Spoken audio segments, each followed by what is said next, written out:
Hi everyone. I'm really sorry again for having jury duty. I thought I was going to be able to get out of it, but hopefully it will just be the one day. So I want to go over the name origin essay rubric a little more with you because I want you to get started on these essays Tuesday, tomorrow. So the instructions say use your first or middle name, but you know, if your first and middle name just aren't that interesting, you know, their meanings, or you just don't feel like you can be creative with the paper, it's okay if you choose a name that you would like to have, or even, you know, what would your superhero name be and why? Why does it fit you? So you can approach this paper in different ways and still fit the criteria. So, you know, you can still talk about the name's meaning, where it comes from, and then how you fit your name's meaning, even if it's a fictitious name.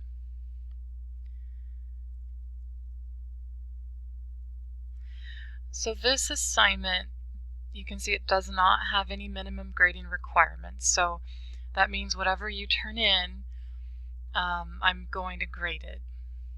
You know, I mean, it could still be a very low score if you hand me your grocery list, but I'm not going to give it a 0 and hand it back. You know, there's nothing that you can do that will make me reject it completely. So for this assignment, you know, the first essay, it's just an opportunity for you to show me, you know, how you approach things and where you are. So it's very low stakes, no pressure, you know, the least amount of stress. All right, and then the other thing I wanted to say is the other activity we were doing tomorrow was the MLA template activity, and we will be doing that Wednesday. Unless for some reason there was a big murder trial in Longview and they stick me on that trial, but I really doubt that, so I'm really expecting to be back Wednesday. So we'll be doing the MLA template activity whenever we see one another again.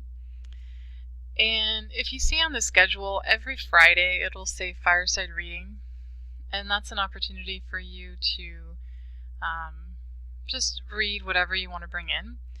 And it's also a way of creating kind of a space that we can stick anything that didn't fit anywhere else. So an overflow activity space. So we do have that extra room that we can use. Alright, so at this point, if you're already familiar with Google Docs or Google Drive, you can stop this video right now. But if you're new to Google products, continue watching. So when you sign up for Google, no matter which product you sign up for, you can then access all of Google's products. So when you're signed in, you see I'm signed in because you see my picture and my name. You'll see this grouping of boxes. So if you click on that, this is a menu of Google products, and you can customize it, and there's a lot more, so check that out one day. But what we're interested in is this icon, and that's Google Drive. And Google Drive and Google Docs are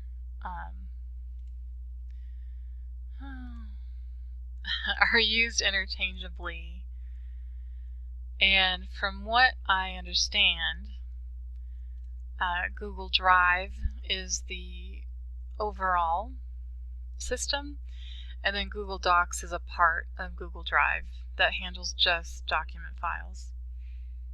So correct me if I'm wrong, anybody. So the benefit of using Google Docs and Google Drive is that everything is saved in the cloud. So you'll never have to worry about losing files because you lost your flash drive or your computer died. Because if you have access to a smartphone or computer, you have your files.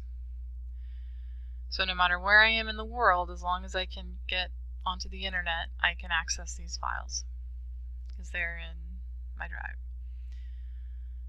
All right. So for example,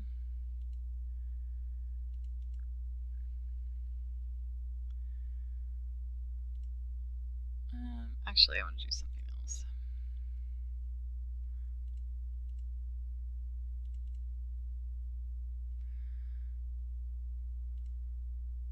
Okay, so I'm in Google Drive, I access the file I want, and now I can open it in Google Docs. And this is a free word processing program. So unlike Microsoft Word, you don't have to pay for this. And it has almost the same functionality as Microsoft Word. It's more than enough for this course.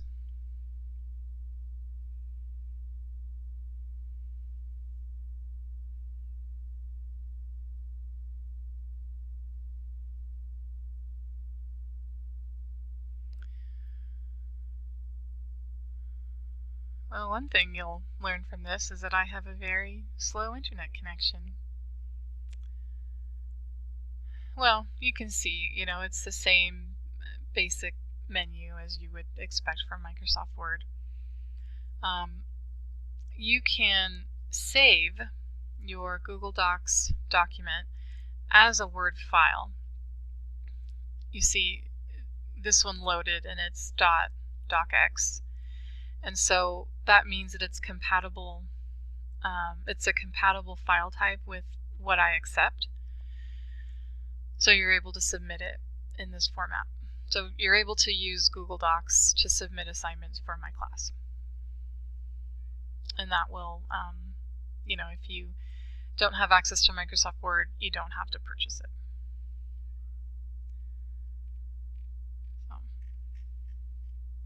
And it also has features that allow you to share with other people. Excuse me. And they can add comments or suggestions.